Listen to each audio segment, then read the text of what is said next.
He was often called the most powerful man in America, and his disappearance remains one of this century's greatest unsolved mysteries. It's been more than 17 years since James Riddle Hoffa vanished, and yet new information continues to surface, along with new accounts of his ultimate fate. The rise and fall of Jimmy Hoffa is an incredible tale with a violent beginning and a tragic end. July 30th was the worst day in my life. A tale of remarkable power and deadly corruption. He says, "You killed Fitzsimmons." Of friendship betrayed and a father's love. He was always fun. He was always interesting. The tale of an unholy alliance of the Union and the mob.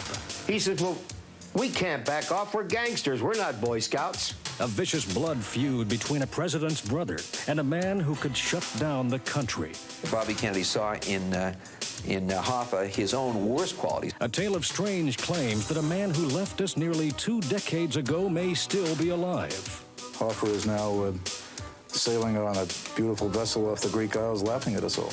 And a mysterious murder that has never been solved. Well, I know who killed Jimmy Hoffa. Tonight, we'll give you all the facts, tell you what we think, and let you decide as award-winning investigative reporter and author Mike Wendland returns to a quest he started 17 years ago to uncover the truth about the leader of the world's most powerful union. In Hoffa, the true story.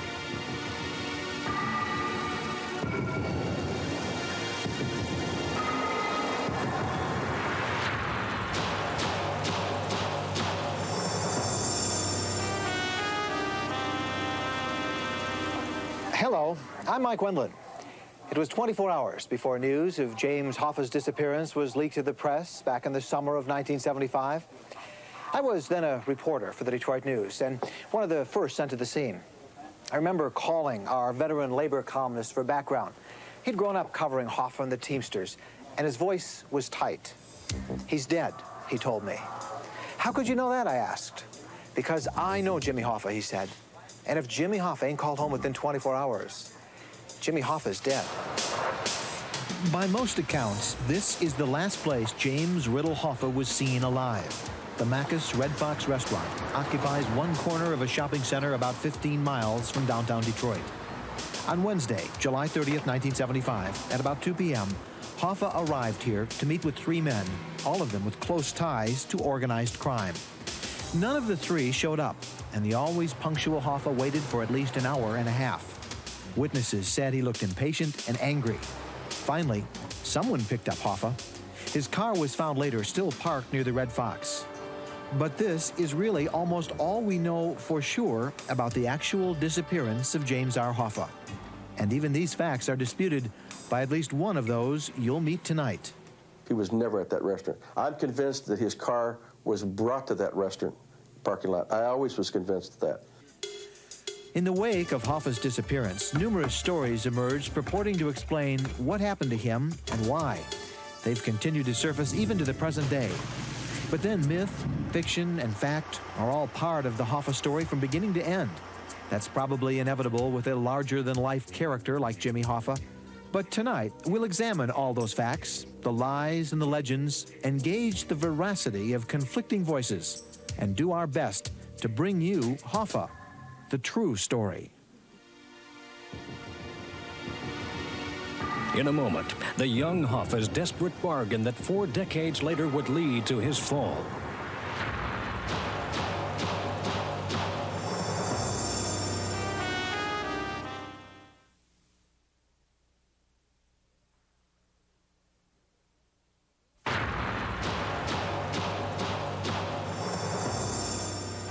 Throughout Hoffa, the true story, we'll present some of the most prominent theories of what happened to Jimmy Hoffa.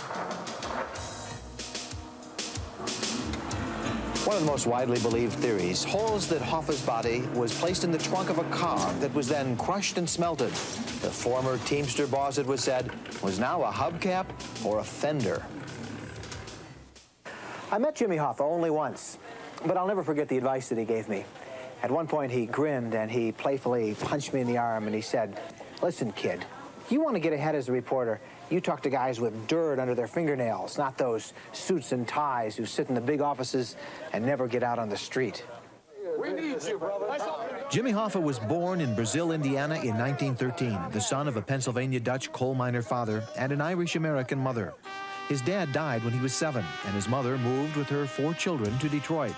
In his early teens, he dropped out of school to help support the family. The early 1930s, the stock market crash had plunged the country into the Great Depression.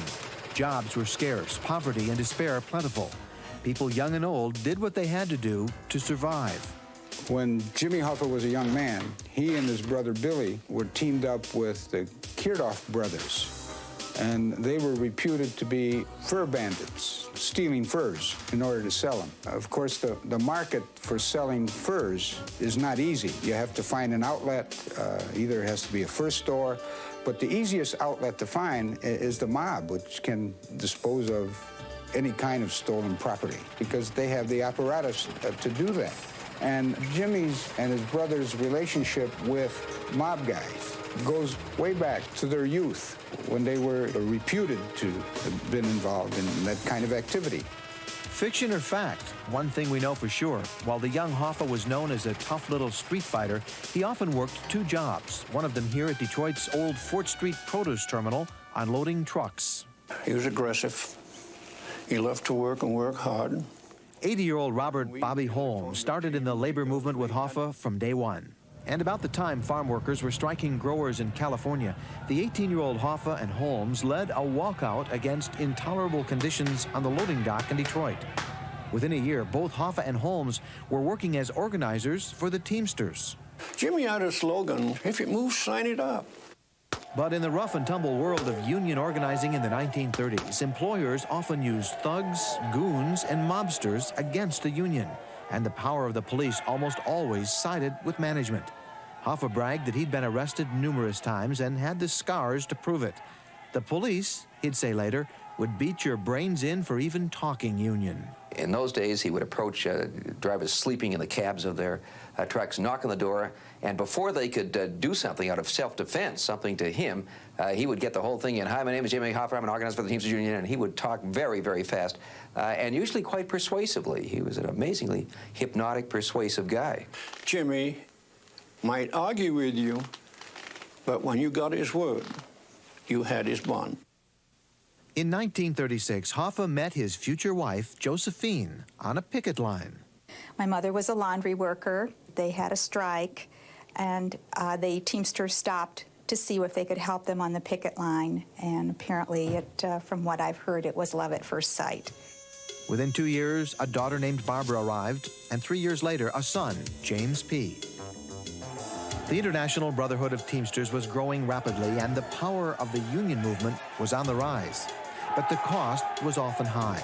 In 1937, over 100 workers were shot and 10 killed by police in the tragic Republic Steel massacre in Chicago.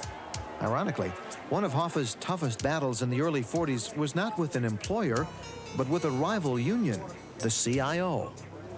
They had more money and more manpower than Hoffa did, so Hoffa went to Frank Coppola and to Santo Perone, 2 mafia guys in Detroit, for the purposes of driving this raiding CIO local out of Detroit to protect the Teamsters' territory. It was essentially a goon squad situation whereby the mafia, doing what it had previously done for the Ford Motor Company, busting heads and busting unions. Jimmy Hoffa really respected Joe the Monkey.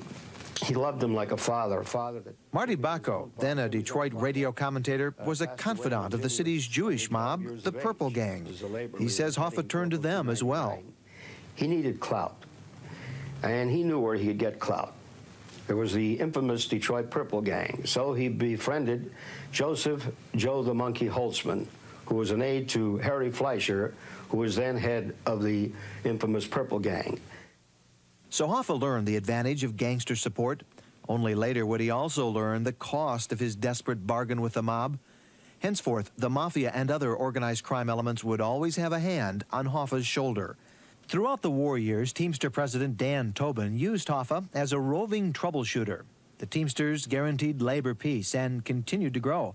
But while Jimmy Hoffa worked to improve his members' salaries, he also improved his own financial situation, setting up a trucking company under his wife's name that some would later say was illegal. We all carried sandbags in our car because you put down 2 or 3 sticks of dynamite, you put 2 sandbags against it, that blows it inward, not outward. Bombing the establishments of employers reluctant to deal with the Teamsters was one of Joe Franco's specialties after he started working for Hoffa in 1947. Joe says there were certain things Jimmy would never ask his own agents to do, and for those, he would turn to the mob.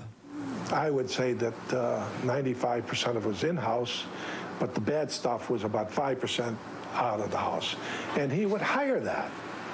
The bad stuff. Bad stuff. What's real bad? We're killing somebody, putting somebody in the hospital. That was in-house. Blowing up a truck. That's not going to hurt nobody. To settle a strike, fighting on the picket lines. That was in-house. That's all in-house. That's all labor.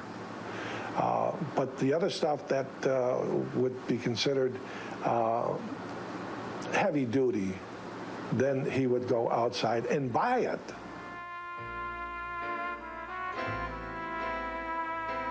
My dad was the kind of a dad that you wanted to spend every minute you could with him. He was always fun, he was always interesting, he was always teaching you things. I have fond memories of going fishing with him up in Canada, going deer hunting, bird hunting with him, and spending time in the field. And those are memories that you'll never lose. His patience with young people was tremendous, and he always had time as you were growing up. I was a type of person, I'd ask him a million questions, and he never took an impatient time with me. Some think Charles Chucky O'Brien was also James Hoffa's son. Chucky's mother, whose maiden name was Sylvia Pagano, reportedly had a brief love affair with Hoffa before he met and married Josephine. Chucky says his real father died when he was very young, but he says Hoffa treated him like a son. He kind of just put his arm around me, and because of his relationship with my mom and Mrs. Hoffa were very close, and Mrs. Hoffa got sick, and so my mom we moved in, we started taking care of helping with the 2 children and that, and then it just grew, you know, and really I looked at him as a father. So after 2 decades, James Hoffa was an international vice president of one of the world's strongest unions. But Hoffa's burning hatred of the status quo and his deep distrust of those who maintained it had not diminished. The so-called forces of law and order, Hoffa thought, were arrayed against the working man. In the years ahead, it would only become more obvious that Hoffa was strongly attracted to those who had found their way to wealth and power by skirting the system and breaking the law. As one commentator described Hoffa, this was a man at war in his heart with Orthodox society. And 2 brothers named Kennedy would soon be joining the battle.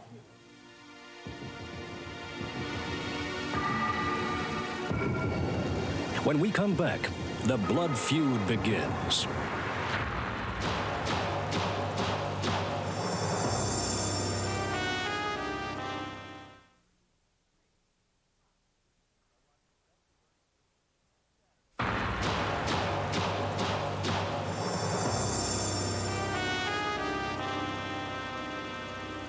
Here's another theory of what happened to Jimmy Hoffa. It is the shocking idea that Hoffa may have actually arranged his own disappearance. Both former Nixon aide Charles Colson and Hoffa associate Joe Franco suggest that Hoffa may have left behind his family and his plans for a return to Union power, flying off to a new life in a foreign country. I present to you our honored guest, Jimmy Hoffa. In April 1956, Teamster President Dave Beck presided at a huge charity dinner honoring the philanthropic Jimmy Hoffa. But within a year, Hoffa would secretly feed the government information about Beck's personal finances that would topple Beck and hand the Teamster presidency to Hoffa. He had a Napoleonic complex. He wanted power. He didn't care about money or anything like that. He wanted that power. He regularly said, you do what you have to do. He made his liaisons, his alliances with all kinds of people, saints and sinners. To his discredit, some of his closest friends were some genuinely big league mobsters. Bugsy Siegel may have created Las Vegas, But the man who really built the town was Jimmy Hoffa. He caused the goose to go and lay the golden egg, because in the late 40s, that's when he began the flow of gold into the coffers of mobsters so they could build those glittering hotels and casinos. The Teamsters Pension Fund served as a multi-billion-dollar bank for the mafia.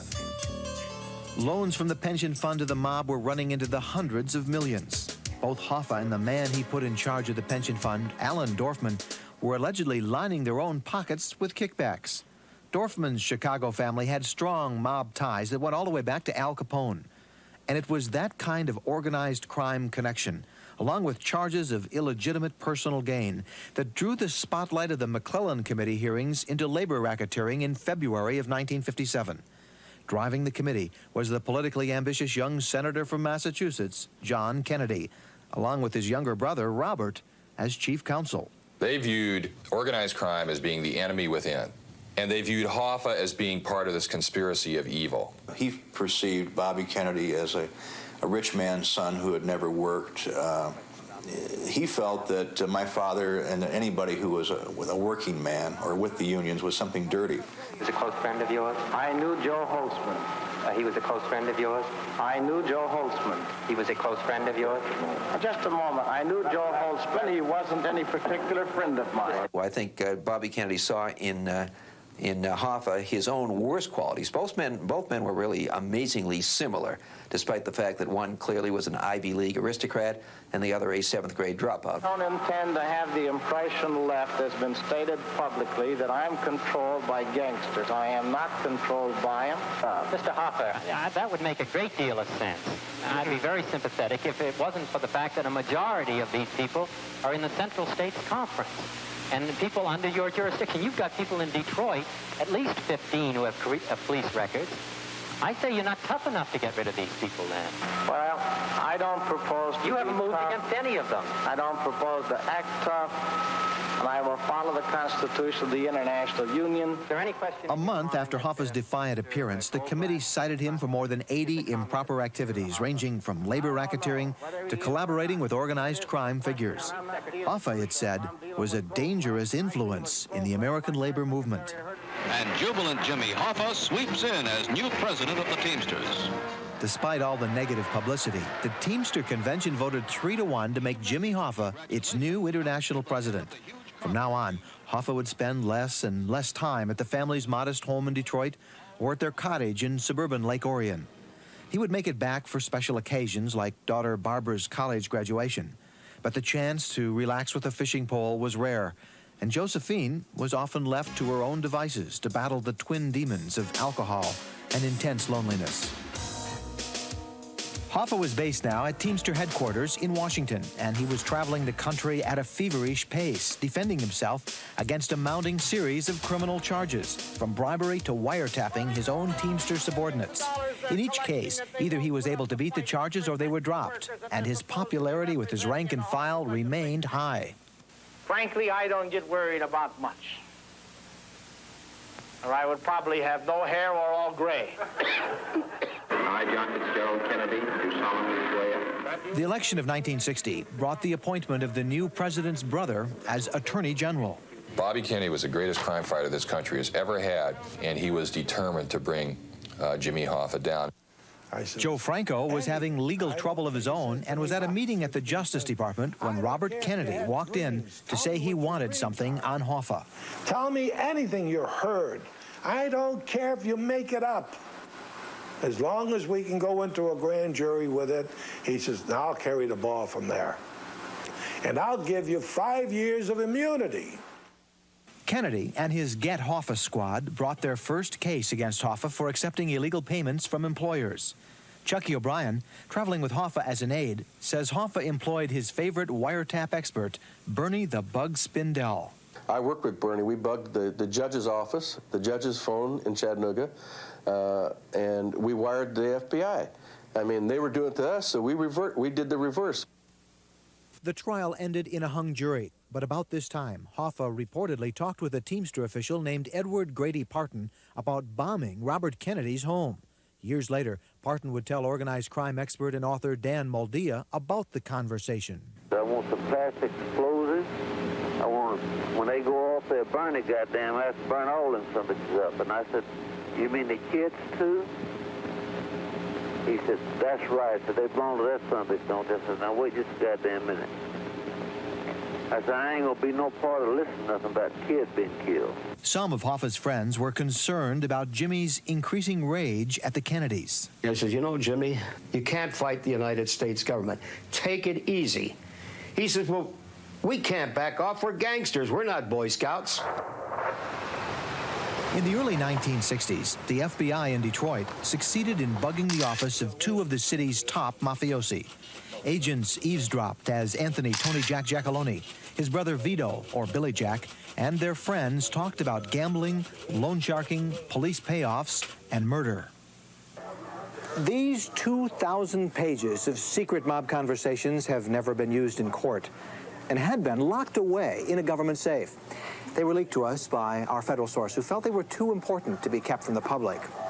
They revealed that Jimmy Hoffa was as close as you can be to La Cosa Nostra without being a made member. Tony Giacalone was known as the king of the streets for the Detroit area mafia. He was the boss of the street operations, the gambling operations, the loan shark operations. Giacalone was also an old friend of James Hoffa. With Hoffa in legal trouble, some mafiosi were nervous about what Jimmy could tell authorities.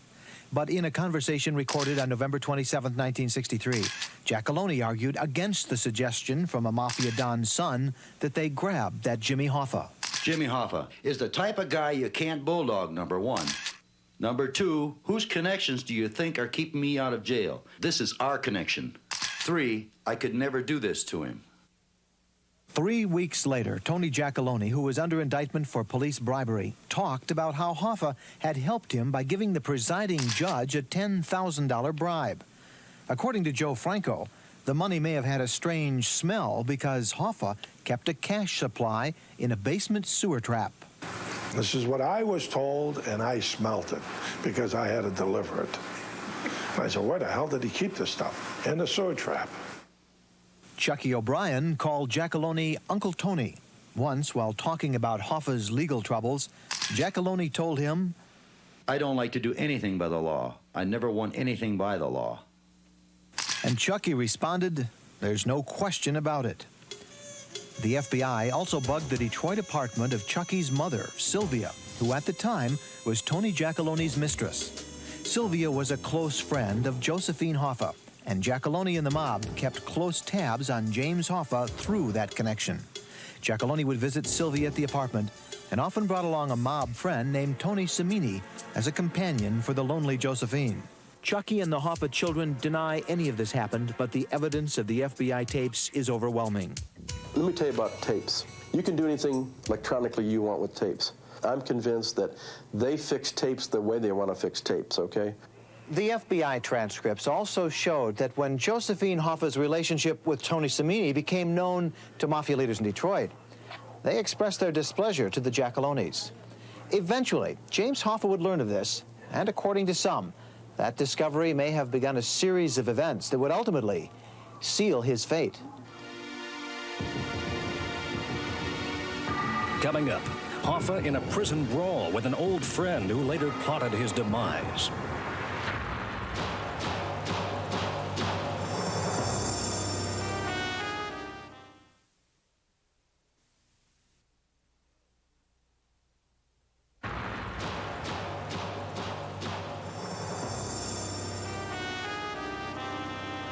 Here's one of the earliest versions of Jimmy Hoffa's disappearance. This one claims that his body had been stuffed into a 55-gallon drum, loaded along with other barrels into a large gateway truck, and delivered to a dump in New Jersey. So I bid tribute to my wife here in front of the delegates of this convention. Jimmy never smoked, never drank, didn't expect anybody around him to drink. Cheating, never cheated on Josephine. By 1961, straight-laced Jimmy Hoffa was often called the most powerful man in America. He had centralized the union's power in his own hands. And with Teamster membership heading towards 2 million, he could close down much of the country with a strike. The Kennedys were after him with a vengeance. But Chucky O'Brien and Bernie the Bug were headed west with information that both John and Bobby were seeing Marilyn Monroe. We knew what was going on, so we just went out to California, Bernie and I, and Bernie wired her house. But when it came time to use the tape, Hoffa said no. He said, bullshit. He said, they got kids, and I'm not going to hurt their kids or their wives. Dan Moldia says the real reason was the FBI tapes from Chucky's mother's apartment. It sort of became a Mexican standoff. You use your tapes, I'll use mine. Recently, a former Hoffa attorney named Frank Regano has made the claim that early in 1963, Hoffa told him to tell Florida mobster Santos Trafficante and New Orleans crime boss Carlos Marcello that they should kill the president. Regano says he passed the message along. It's not true. He's made up these things and they're all lies. After the assassination of John Kennedy in Dallas, Regano says he celebrated with Trafficante and Marcello. Hoffa told a TV reporter, Bobby Kennedy is just another lawyer now. But in fact, Hoffa's first conviction finally came only months later in a jury tampering case. The key witness against Hoffa was Ed Parton, who said he went to the feds after Hoffa raged about blowing up Bobby Kennedy's home. Parton testified that he also heard Hoffa boast that he had one of the jurors in his pocket. We know Parton got $1 million. The Justice Department said Parton passed a lie detector test. In April 1964, Hoffa was sentenced to 8 years in prison. 5 more years were added a month later when he was tried and convicted again. This time, a jury decided that Hoffa, Alan Dorfman, and 6 others had stolen $1 million from the Union Pension Fund. Plea of not guilty entered by Over the next 2 years, Hoffa was consumed with appeals that went all the way to the Supreme Court. Occasionally, Jimmy would make time for some fishing in Florida with his granddaughter. But finally, the High Court endorsed the convictions, and Hoffa was forced to decide on who would run the union in his absence. His choice was a man who went back with Hoffa to the early days, Frank Fitzsimmons. He had no respect for Fitz. He knew Fitz was a weakling. Did Hoffa choose Fitz because he thought Fitz was weak and easily controlled? Perhaps, but the story goes that when Hoffa found out about his wife Josephine and Tony Samini, he went to Detroit Mafia boss Joe Zerilli, who agreed to put an end to it. So Joe Zerilli said, Jimmy, we want you to leave a friendly guy in your place. We know Frank Fitzsimmons. We want Frank Fitzsimmons to succeed you. And Hoffa said, fine. And that was the quid pro quo. On March 7, 1967, James Hoffa turned himself into federal marshals in Washington and was quickly moved into the Lewisburg Penitentiary in Pennsylvania. It was a very difficult time for him. He was treated like an animal. They put him in a cage. And orders from Bobby Kennedy, he was put into an 8x12 cage where he worked on mattresses. Anthony Tony Pro Provenzano was also in Lewisburg at the time, a capo in the Vito Genovese crime family and the president of a New Jersey Teamster local. Tony Pro and Hoffa were old friends. Tony Provenzano was kind of a nutsy type of guy. And he was constantly bothering my father about this and that, and he wanted his pension. And he would constantly bother him to the point where, he became violent. And my father eventually had an altercation with him and punched him out. Frank Fitzsimmons moved quickly to strengthen his position as acting president. His laissez-faire approach gave the mob a free hand, and he spent much of his time courting President Richard Nixon. Hoffa seethed behind bars for more than 4 years, waiting for a pardon or parole. In July of 1971, Fitzsimmons was elected Teamster president in his own right. Frank Regano says Hoffa threatened to have Fitzsimmons killed if he weren't free by Christmas. On 2 or 3 occasions, Fitzsimmons mentioned to me, he said, there's a lot of anxiety in the union about Jimmy Hoffa. I said, Frank, I can't even discuss that with you. Charles Colson, one of Nixon's top aides at the time, says the solution to the Hoffa problem came from Nixon himself. He said that we're going to give Hoffa a parole, but on the condition that he never come back into the labor movement again. You can contact Fitzsimmons and tell him what we're doing. On December 23rd, a presidential commutation was issued, and James Hoffa walked out of Lewisburg. Both he and his son-in-law, Robert Krancer, had read the document very carefully. I read it for a half hour. I read every word. I read it 4 and 5 times. Krancer says there was nothing in the document Hoffa signed that said Hoffa could not engage in union business for the next 10 years. He and Hoffa got on a plane and flew to the Krancer home in St. Louis. The first time he found out about it was when some reporters in St. Louis asked his opinion of it. My father-in-law was stunned, absolute stunned. It was released when we were up in the air. Frank Rogano says Fitzsimmons told him the restriction had been purchased for $1 million, a bribe that was delivered to Nixon through Attorney General John Mitchell. Yes, it was also unconstitutional, violating the 4th, 5th, and 6th Amendments, and was a bribe, that's correct. Hoffa spent time with his grandchildren, worked around the compound in Lake Orion, and invested in business deals using his $1.7 million Teamster pension. But he was clearly obsessed with getting the courts to lift the restriction, returning to power. They took Fitzsimmons up to the mountain and showed him the valley, and he bought the valley, and he forgot his French. And then he double-crossed me. It's very simple. He knows in his heart he's a liar. A deep split developed in the Union between Fitzsimmons supporters and Hoffa loyalists. And as the months turned into years, bitterness at times consumed Hoffa. He says, you kill Fitzsimmons, and I'll take care of that other English bastard.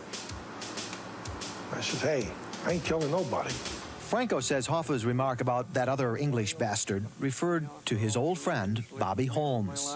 And I still say the same today as I did then. He was my best friend. So when Jimmy came out, I was out there to help him wherever I could. Finally, in the summer of 1975, Jimmy Hoffa's lawyers were confident that the restriction would soon be lifted. But as Hoffa's hopes brightened, his son's mood darkened. I felt that he was pushing very, very hard to get back into the Union. And I was concerned about the kind of people who were in the Union that would push back. People like Hoffa's old prison foe, Tony Provenzano. Hoffa knew he needed Tony Pro's support, and so had a series of meetings with his Detroit Mafia friend, Tony Giacalone, who was related by marriage to Tony Pro. All of this, especially the meetings with Giacalone, so concerned young Jim that he tried to persuade his father to carry a gun and employ a bodyguard. Hoffa had never done either, and said he wasn't about to now. Anthony, Tony Jack Giacalone, in his day, was Detroit's most feared mafia enforcer. He was reputed to be absolutely ruthless. His trademark was the coldest, unblinking stare you've ever seen, and he hated journalists. The closest I ever got to him was finding him at lunch one day. I politely walked up, introduced myself, and started to ask for a comment, only to get that icy stare and the frigid words, "Don't you ever come near me again, ever." Next, July 30th, 1975. What really happened?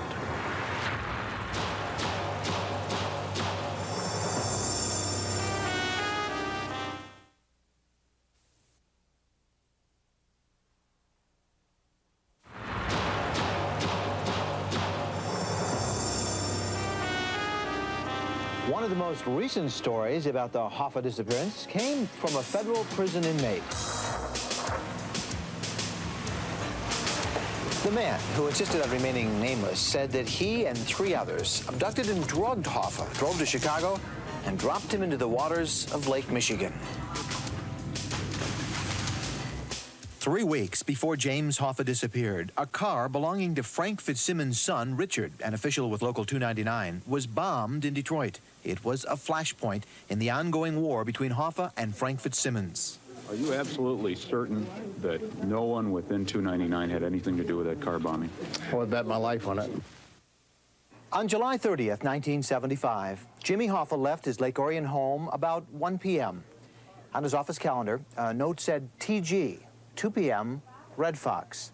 On his way, Hoffa stopped at a friend's limo service where he told an employee that he was on his way to meet 3 men, Tony Giacalone, Tony Provenzano, and a Giacalone associate named Lenny Schultz. Hoffa arrived at the Red Fox sometime before 2 and began waiting outside the restaurant. At 2:30, he walked to a nearby phone, called Josephine, and asked, "Where the hell is Tony Giacalone? I'm being stood up." Back in front of the Red Fox, he waited for another hour. And when he used the phone again at 3:30 to call his friend at the limo service, he raged again about being stood up. Sometime after that second call, Jimmy Hoffa disappeared. When my mother called me on that morning, and she told me that he had not come home all night, and not called, I knew that I could only draw the worst conclusions because that was not my father. While young Jim flew back from northern Michigan, his sister got on a plane in St. Louis. I sat down in the seat by the window and closed my eyes just to gather my thoughts. And I had a vision of my father slumped over with dark pants and a dark polo-type shirt with an open neck, slumped over. 24 hours after his disappearance, Hoffa was officially reported missing, and the world's media spotlight glared at the family home in Lake Orion. The three men Hoffa thought he was meeting, Giacalone, Provenzano, and Schultz, all had ironclad alibis and denied any plans for a meeting. Police and the FBI soon focused their attention on Chucky O'Brien, who many felt had angered Hoffa by moving closer to Fitzsimmons. July 30th was the worst day in my life. Chucky says he was in the process of moving to Florida and didn't have a car that day, so he borrowed one from his friend Joey Giacalone, the son of Chucky's Uncle Tony. He delivered a large frozen salmon, a gift from a Seattle teamster, to Bobby Holmes and his wife in suburban Farmington Hills. The fish was melting water and blood on the seat of the car. So now I'm carrying it in the house, and she's a particular housekeeper, and she's yelling at me, "You're ruining my floor, you're getting that water and blood all over." Later, Chucky says he had the car cleaned at a car wash not far from the Red Fox, then returned the car and got a ride back to the home where he was staying just a few minutes from the Red Fox. Then the next day, I get a call from the secretary saying the old man didn't come home. And later that night, Chucky had a confrontation with the man he considered a brother. I talked to him directly, and I questioned where he was and his whereabouts.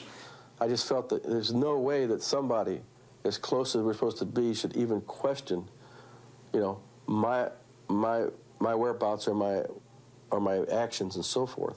And he turned and left in a very excited way. I haven't talked to him since. The FBI continued to suspect that Chucky knew something because his story changed the first few times he told it. Also, specially trained dogs appeared to find Hoffa's scent in both the trunk and the back seat of Joey Giacalone's car. He had a habit of not telling the truth all the time. Nonetheless, Bobby Holmes confirmed Chucky's fish story and still expresses real affection for him. I don't think Chucky O'Brien would ever have hurt Jimmy Hoffa under any circumstances. I think he would have died for him. Well, I know who killed Jimmy Hoffa, and I know why they killed Jimmy Hoffa. Ken Walton, formerly the agent in charge of the FBI's Detroit office and now a congressional investigator, knows as much as anyone about the Bureau's Hoffa file. The traditional elements of organized crime that controlled the Teamsters at that time had other fish to fry, and Jimmy Hoffa wasn't on the menu. According to information leaked from the FBI, Pennsylvania Mafia boss Russell Buffalino authorized the Hoffa hit on a contract given to Tony Provenzano. Three men from Tony Pro's New Jersey local, the Bergoglio brothers, Sal and Gabe, and Thomas Andretta, were flown into the Pontiac Airport north of Detroit. They were picked up by a Delaware Teamster official and driven to a home not far from the Red Fox. Meanwhile, the FBI says that after Chucky O'Brien had the car washed, he met with Tony Giacalone at a suburban athletic club, again not far from the Red Fox. It was one of 9 contacts he had with Giacalone in the days immediately surrounding the disappearance. Then, according to the FBI, Chucky went to the Red Fox to pick up the man he called Dad, probably not knowing what was about to happen. They drove to the house where the men from New Jersey were waiting. There, the FBI files say Sally Bugs Bergoglio shot Hoffa twice in the head. Then the Delaware Teamster official is believed to have disposed of the body at a Mafia-owned incinerator in nearby Hamtramck. Of course, there are other ideas about what happened to Jimmy Hoffa. Chucky O'Brien, who says Hoffa never went to the Red Fox that day, is writing a book that claims Hoffa was hit by a rogue element in the government wanting to galvanize a new holy war against organized crime. Why did Jimmy Hoffa die? He literally committed suicide. He was warned time and time again to back off and to stay away. The man just wouldn't listen.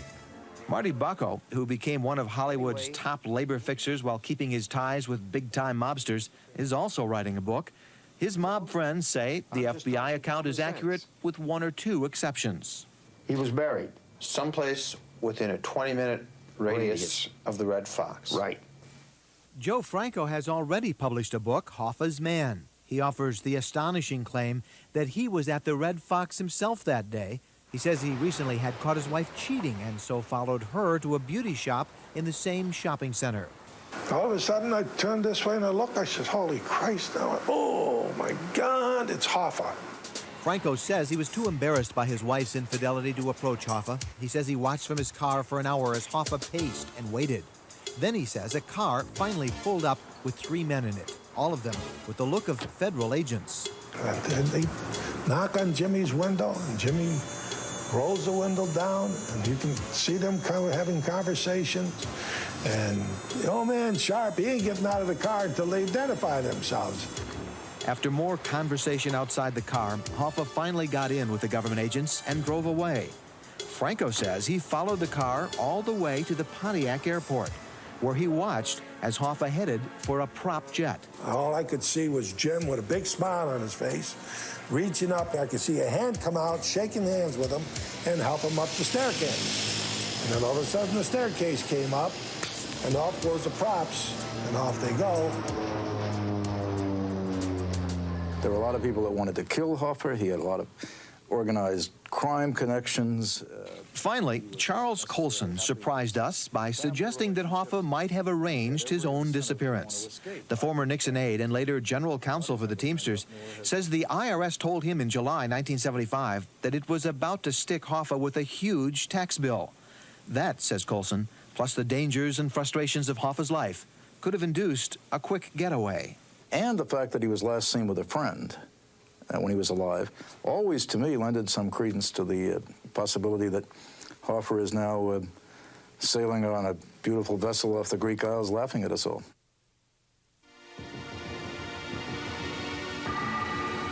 Still to come, we'll tell you what we think really happened to James Riddle Hoffa.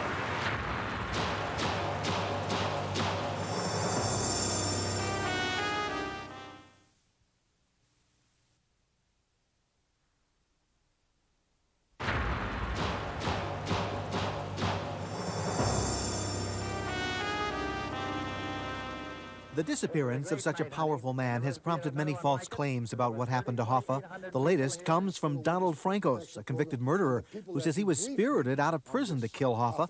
Franco says he shot Hoffa in a house 20 miles from the Red Fox at 1:30 in the afternoon.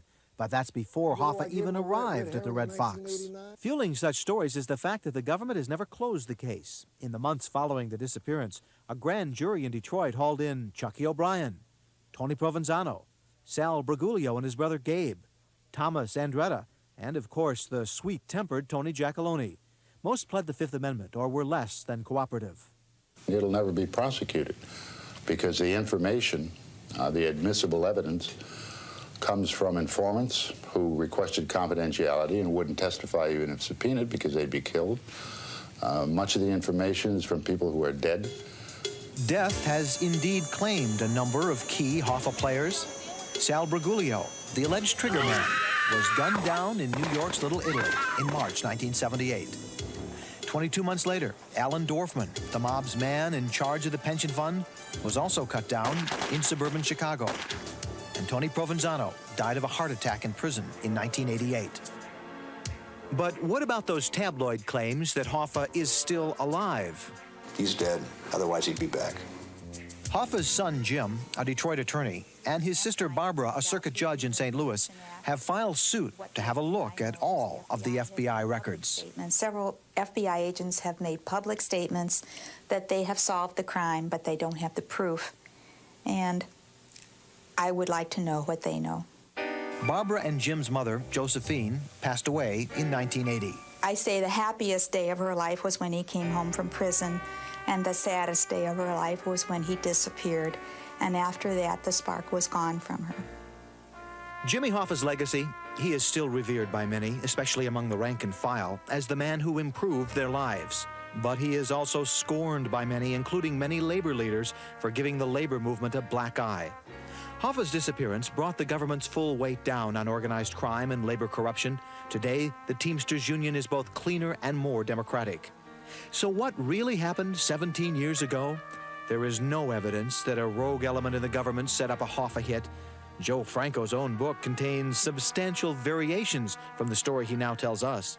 And Chuck Colson's notion that Hoffa arranged his own disappearance is totally out of character for Hoffa. So the version that stands up best is the FBI's. 3 men came from New Jersey to kill Hoffa. Chucky O'Brien brought him to a nearby house where he was shot in the head by Sal Briguglio. The body? Elaborate disposal theories require too many witnesses. Marty Bacco's mob pals may be telling it straight that Hoffa was buried in a pre-dug grave someplace close to the Red Fox. Will the murder ever be solved? 2 people still hold the key.